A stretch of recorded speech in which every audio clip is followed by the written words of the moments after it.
In this episode today, I have a very special guest, and we're going to talk about school politics, classroom engagement strategies, and are you too busy to learn? Let's elevate.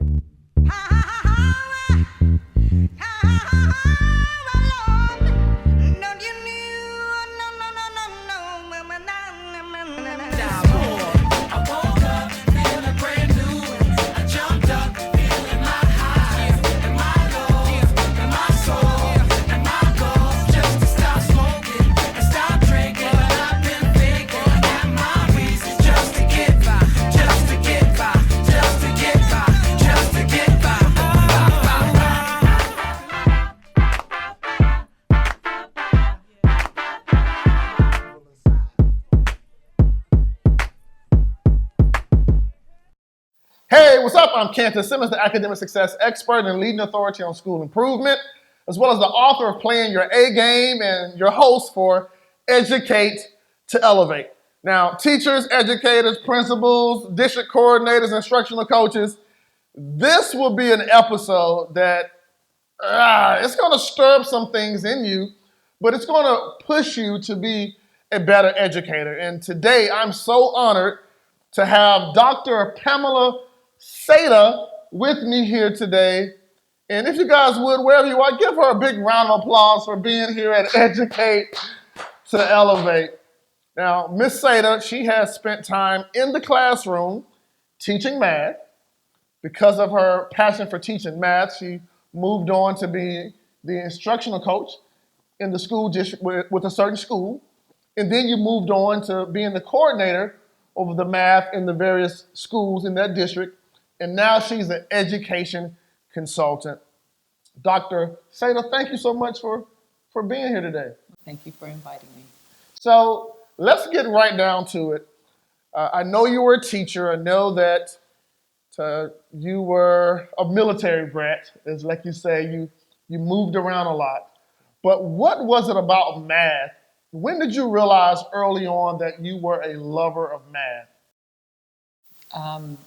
I can't say that I can remember a specific time. I just can remember in school, math always being my favorite class. There was just something about math that I knew I was good at. Mm-hmm. And my teachers always encouraged me. And I think probably in junior high school, I began to realize that most of my friends hated math. Right. And did poorly in it. And so I realized that somehow I was a little bit different. I was that, the fact that I was an African-American female and that I was really good at math somehow made me more of a nerd than I already was. So, right. But that's something I took pride in. So I can just say I can always remember loving math. So you were, I'm sure as a military, we call yourself a military brat, you moved around a lot. Yes. Okay, so what were some of the places that you moved from? I was born in Germany, okay. And then I moved to Louisiana when I was 2 years old. Was in Louisiana for 4 years and moved back to Germany for another 5 years.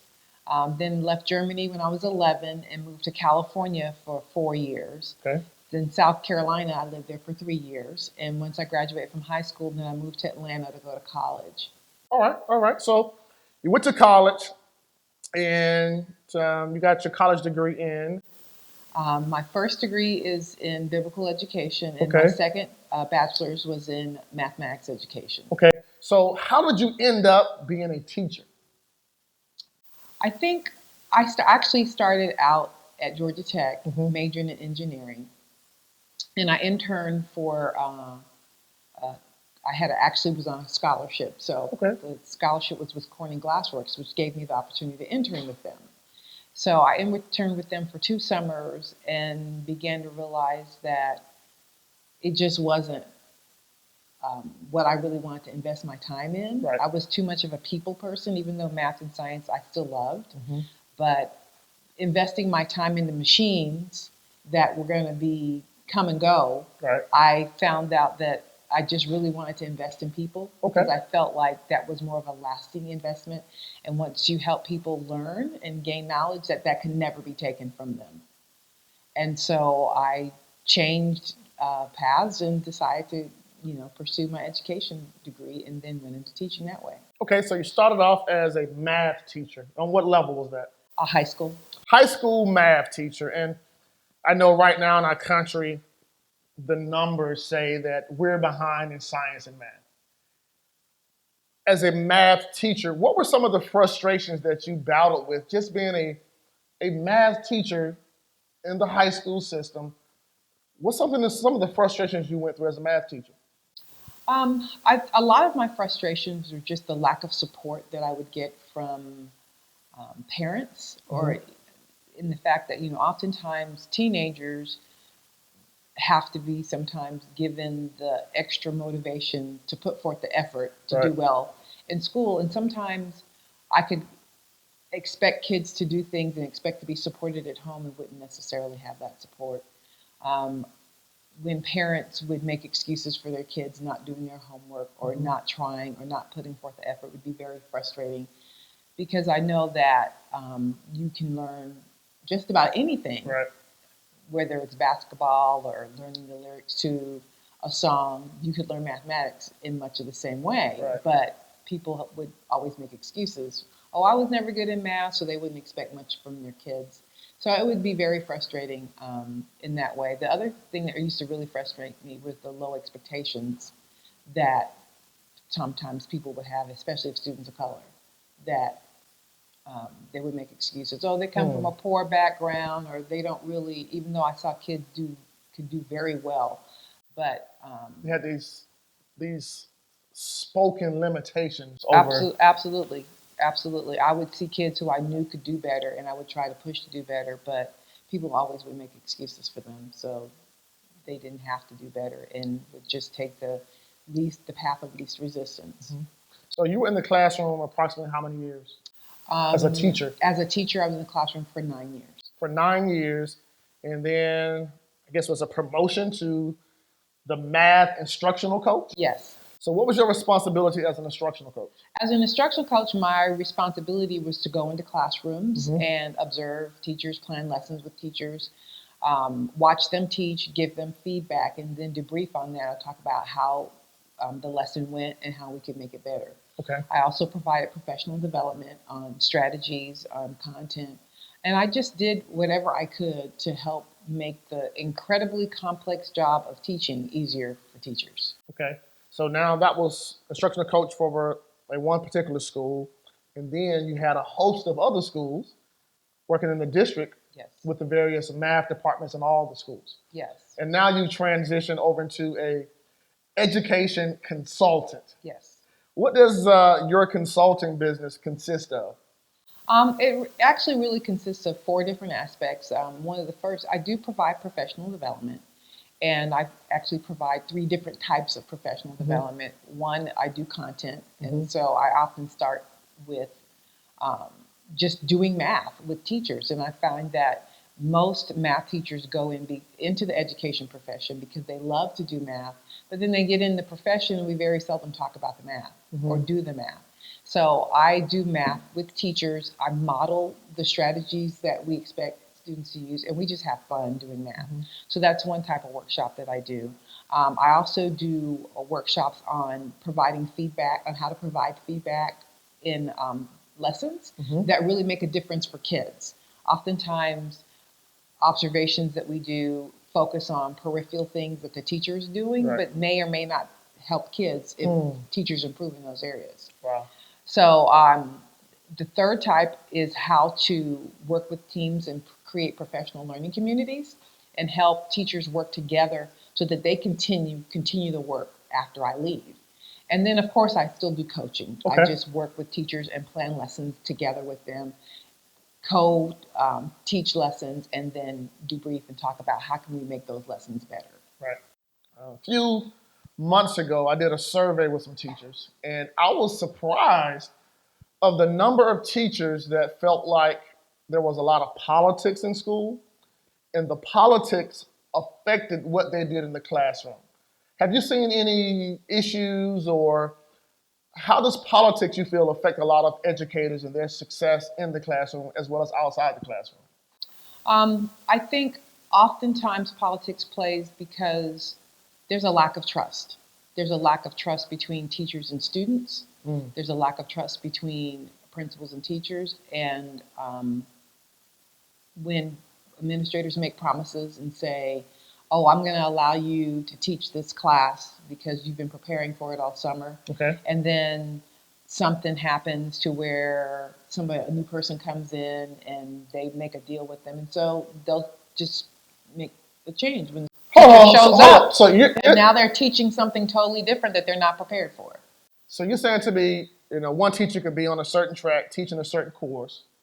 Somebody else could come in, and then now that teacher is sort of bumped out somewhere else. Things like that happen. Sometimes it could just be personal reasons where a principal might ask a teacher to participate in some after-school activity, and the teacher, for whatever reason, might not be able to do that after-school activity. And so then the leader gets mad and punishes the teacher by giving them the crappiest schedule or asking them to do things that nobody else wants to do. Wow. Things like that happen many times. A lot of times people just engage in very spiteful, childish behaviors because they don't get their way. In spite of all of those different things, how can a teacher still get the job done? How can she block out everything else that's going on and be very effective in the classroom to engage and really impact those students? Is there something that you have to psychologically do before the class? And what do you need to do in the classroom to make sure that learning is learning? I think two things have to happen. One is you always have to keep your focus on the kids. Most people go into teaching because they want to make a difference in the lives of young people. And so you always have to remember what difference you're making for kids and the doors that you are opening as a result of helping kids learn certain material. You also have to think about the doors that you may be closing for kids if you're not on your A game, because teachers have an incredible amount of influence in the lives of children. And so doors are being opened and doors are being closed every day by the actions of teachers. So if you remember that, I think that's one. I think the other thing is you have to find your cheerleaders. You have to find those people in your life that will pump you up, that will encourage you, that will keep you focused on the good things in your life so that the negative doesn't take you over. I know for me, I had colleagues that I could talk to who would constantly encourage me when I had, parents just tell me terrible things that I knew were not true, but they were really discouraging because I knew all the things I had sacrificed for their children.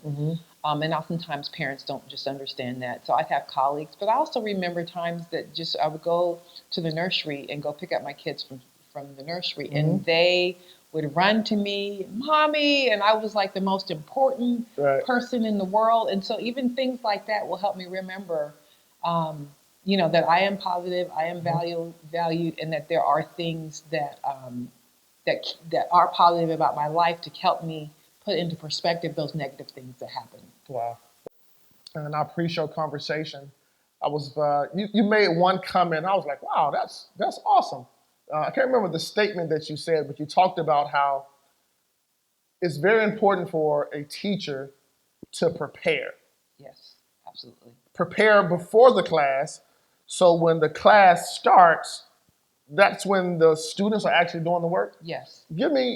Share that with me again, and with our audience here. Yes. I believe the work of a teacher happens before the bell rings. Okay. And that means that you have to be very strategic about everything, about the sequence of the learning, about what are your targets, beginning with the end in mind, how I'm going to assess, am I clear about what my students are to learn, and how do I plan on communicating that to them, and how do I plan to check along the way, are they really getting it?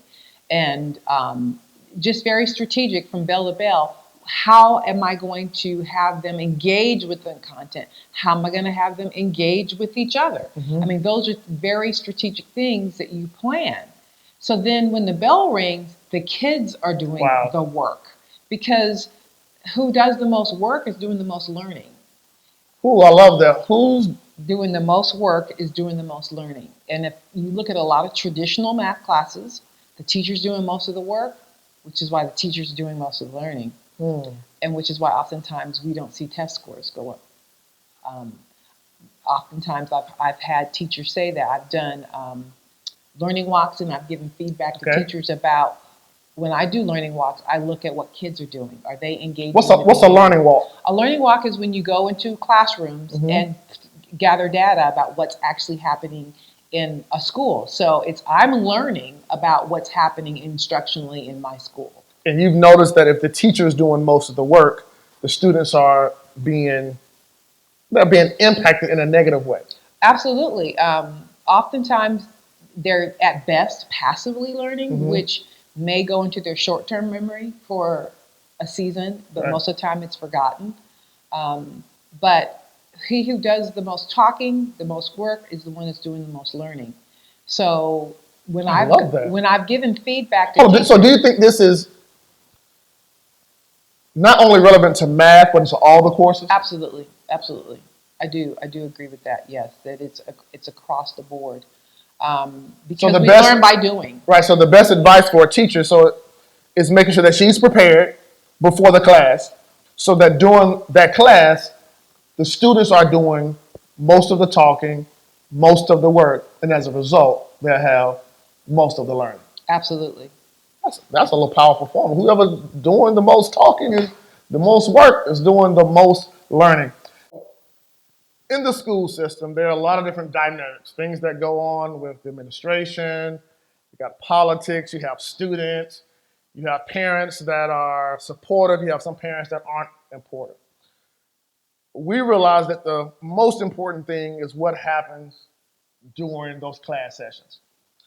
Can you give us some practical things that teachers and educators can do to engage their students in the classroom? Some practical classroom engagement strategies. Yeah, well, one of the things I realized is that you have to increase intrinsic motivation for kids. And so I actually came across this motivation theory. It was actually a math equation that drew me. It says motivation equals effort times value. Or can I do it? Is it something that I'm able to do? And is it something that's important to me? And so what I try to do is a combination of anything I give to students. I see, is it something that is high rigor, that's something that I feel valuable, that is valuable, and low risk. High value, low risk. So some examples. I might ask, when I'm doing a problem, I'll ask kids a real important problem to do, and I'll have them work together in pairs or whatever. And then rather than me telling them what the right answer is, when they ask, is this right? I will say, okay, well, the right answer is based on mathematical argument. You have to tell yourself and determine and let your classmates decide if this is right or not. And I find that the kids are so much more intrinsically motivated to prove whether their answers are right or not. And I love that. So, and another thing that I do sometimes when I have students come up to the board, they're kind of scared about, being put on blast in front of their friends. So I say, okay, well, you can bring a board buddy. And that means they get to choose whoever they want to come up to the board with them. So it's that collaboration and there's that support so they don't necessarily feel intimidated. So I like that. So the first one is, if a student has done a problem and the student, they kick out their answer, and now rather than saying, hey, Dr. Seda, is this right? You say, well, ask your classmates. So now you are allowing the classmates to defend if the answer to the question is right or wrong, number one. Yes. Then number two, to reduce the fear and all of the anxiety that comes when a student comes to the board, you allow a student to bring a board buddy. Yes. Hey, I love those two steps themselves. What else can we do in the classroom? Another strategy is just the little small whiteboards. I have found that if you just pull out the whiteboards and do work on the whiteboards, kids are so much more motivated. They'll do so much more work. And I think psychologically it's because, one, it's more like drawing. And two, it's very easy to erase. For some reason, there's a psychological fear of making a mistake and it being so permanent and being a reflection upon me. But with the whiteboards, they can just very easily erase mistakes. So are you saying give every student a small whiteboard. I'll give every student a small whiteboard. And you put a problem up on the board. Yes. And then they work the problem. And I guess they're sort of turning the problem around, or well, what I've combined that with a strategy that I call numbered heads, where I'll number them 1 through 4. And so then I'll randomly select a number after time's up. I randomly select a number, and everyone, let's say number 2, all the 2s stand up, and they have to hold up their board. I love that. And so then I will randomly call on someone to explain their solution, and the rest of the 2s have to say whether they agree, I agree because, I disagree because. So now we're going back to strategy 1, where you're now using the students to sort of defend their answers. Absolutely. Okay, so we have the students participating in defending their answers. We have the board buddies. We have the use of whiteboards where students can work on their problems. And even in that, you break the classroom up into groups of 4s, 1, 2, 3s, and 4s. We go over the answer. All the 2s stand up. The 2s, again, now we're defending if the answer is right or wrong, and we're engaging our students. Give me two more things that we can do practically to engage our students.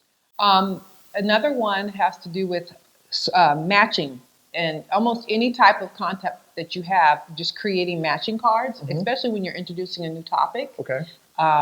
And just have them do a card sort. So rather than just say, here's question number 1 and you write the answer, have several questions along with several answers and have them sort the cards. And I find that, especially if they're introducing a topic, they're kind of teaching themselves rather than you having to tell them how to do it. They find all kinds of connections between having to match different problems. I've done an extension of that. I've actually created a card game. Okay. I call it the VANG game, VANG, okay, which stands for verbal, algebraic, numerical, and graphical. So there are words, there are equations, there are tables, and there are graphs that all match each other. And so in part of the game, the students will have to do the matching. And in the process of matching the words with the algebra, with the table, with the graph, they are seeing and making all kinds of connections on their own. And because it's in the form of a card game and they're doing it in groups, they have so much more persistence and are really motivated to get them all matched. Right. So when they see something doesn't match or they have something left over, then they know that they made a mistake and they're more willing to, okay, let me see where my mistake is, rather than the teacher once again having to come tell them that it's wrong. So rather than, I know growing up, we did a lot of matching early on when you're, kindergarten, first grade. But you can still use the matching cards process all the way up through high school. Absolutely. 10th grade, 11th grade, 12th grade. Yes, absolutely. Okay, give me one more thing. Let's see. I'm a real fan of cooperative learning. Okay. And every opportunity that I get, a strategy of putting students in groups and having them. So I'm thinking of a strategy that I've always loved to use, which was called, I called it Rally Coach. Rally Coach. So you would just take a boring worksheet and have people work in pairs. And so one person does the problem and the second person is the coach. And so while the first person works the problem, the second person coaches them and encourages them. And if they're on the right track, but the coach can't take the pencil. They have to just use verbal cues to help the first person do the problem. I love that. Once the coach has decided that the problem is done correctly, coach initials the problem, and then they reverse roles. So then the coach now does problem 2, and the other person becomes the coach. Because here's what that's doing now. I also teach this strategy where if you could teach something, that means you know something. Like I can tell you how to get to the studio. That means I know. But if I'm having issues telling you how to get there or teaching you how to get there, that lets me know I really don't understand what I'm doing. Right. But by having we call it the Rally Coach. Rally Coach. The Rally Coach. And you take turns becoming each other's coach for each problem. So as a teacher, what advantage that gives me? You can even do this. You can even do this at home. Absolutely. Where even if a student is having their homework problems, whatever, you can take your mom and your dad. A mom can play the role of a coach. The student can work the problem. Then they can take another sheet. The parent becomes the student. And the student now becomes the coach. And they sort of coach their mom and dad along through the worksheet to make sure they understand the math. Absolutely. And the value as a teacher is oftentimes I'll come and I'll look at a problem and I'll ask a question about something that may not look correct to me. And so in times past, the student would say, well, I didn't do that problem. But now they can't say that because they're both responsible. And I'll say, aren't those your initials? Those are your initials. You're the coach. So now we have a sense of accountability. Joint ownership. Joint ownership of what's going on. Yes. Hey, that's absolutely awesome. Those matching cards, can they get those from your website? Yes. PamSeda.com, yes. PamSeda.com to those called what, Vang? Vang game. V-A-N-G. The Vang game. The Vang game. So let's just review real quick. So these are some of the classroom engagement strategies. Number one, to get your students involved to defend their answers. Yes. So rather when a student does a problem in class, rather than say, hey, teacher, is this right? Rather than teaching to say, yes, it's right or wrong, you allow the other students in the classroom to defend and say, yes, that's right because of this, or that's wrong because of this. Cool. Number two is, I love it, the boardroom buddy. Board buddy, yes. The board buddy, where you bring another student to the board to answer a problem and they can assist. And the third strategy is using the whiteboards. Yes. Using the whiteboards where students can work on the whiteboard, and now we break the classroom up into groups of fours, and we can have all the threes stand up, and now the threes reveal their answer, and if their answer is right or wrong, now we have the other people on the team to, again, defend their reasoning behind that. And number four was the Vang cards, where we can use cards and matching cards to understand math, to be able to match up certain concepts. And lastly was the rally coach. Yes. Did I get them all right? Yes. I mean, if you just do those five right there, you probably have a lot more productivity out of your students, not only in math, but you could use this for any subject that you're teaching in the classroom. Yes, you can. I want to go back to this aspect of a teacher being prepared. And we just talked about these classroom engagement classroom engagement strategies. But when I think about the rally coach, you're now taking matter of fact, not only the rally coach, but with the accountability in the classroom, you're taking all the pressure off of the teacher. So now, as you said earlier, if a teacher spends some time preparing before the classroom, Yes. before the class, in class by doing these strategies, the students are talking more, they're working more, and they're learning more. So now you just released all of the pressure off of the teacher, the educator, because she or he has taken time to prepare ahead of time to set these situations up. Right. And now the teacher is free to walk around and assess student understanding. And so now she can see and listen to the conversations and see where the misconceptions are or see where the struggles are. So that now lets her know how to better prepare for the next day. Wow. That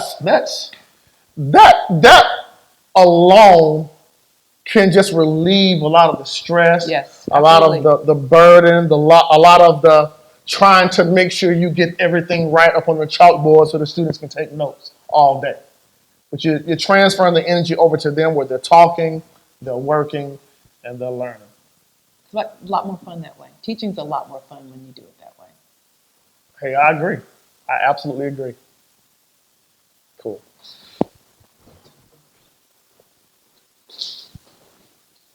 What are you most proud of right now, being an education consultant, even, doing the years as a teacher, instructional coach? What's the thing that you can say right now that you're most proud of? As I said earlier, I think most people go into teaching because they want to make a difference in the lives of people. And so whenever people come to me and can tell me the difference that I've made in their lives, either as students or as professionals, that's when I'm proudest. Wow. I can think of a student that I had when I was teaching high school. She was a special ed student, and she said, I'm going to take your math class. I'm going to end up getting in your math class. And she was taking all special ed classes at the time, and I was teaching regular ed classes. And lo and behold, she ended up in my class.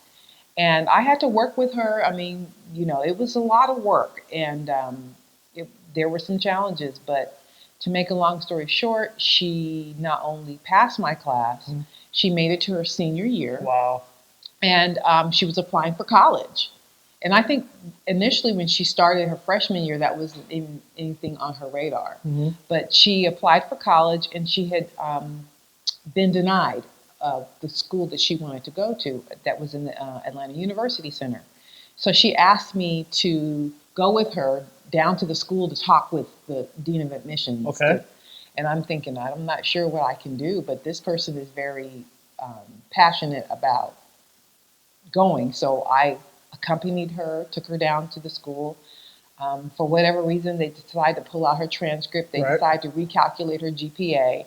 And they said, well, we must have made a mistake. Your GPA is good enough to get in, and they accepted her. Awesome. And 4 years later, she called me to invite her to her graduation. And she said she wanted to make sure I was there.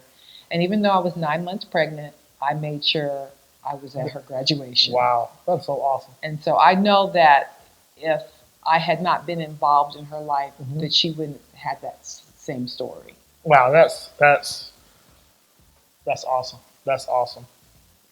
How can other educators, other schools work with you? I know that you go in, you do workshops, you have private sessions where you do trainings, and you help teachers and educators.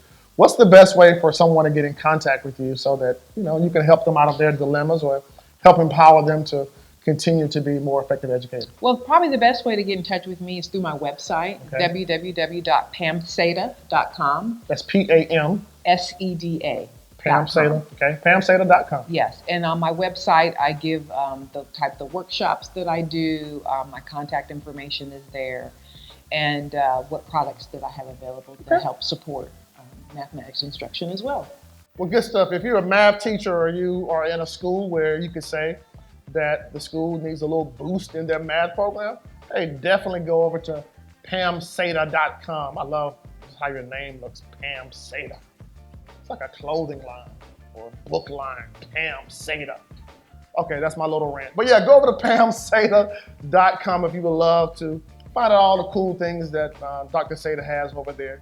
And again, if you know of a teacher, educator that will love more information, more valuable content, from this video series, this video show, hey, be so kind to share educate2elevate.tv with them. And if you have a question for Dr. Seda, if you don't mind, if people leave comments and want to reach out to you, you don't mind answering some of those comments, and I'll make sure you get those comments and questions. I'd love to. Cool, just leave us a comment if you want to ask Dr. Seda a question. Hey, remember, I'm Kantis Simmons, and you are in this business, this calling of being an educator, all because you want to elevate students. Remember this, there's only one game in life that counts, and that's your A game. We'll see you next Wednesday.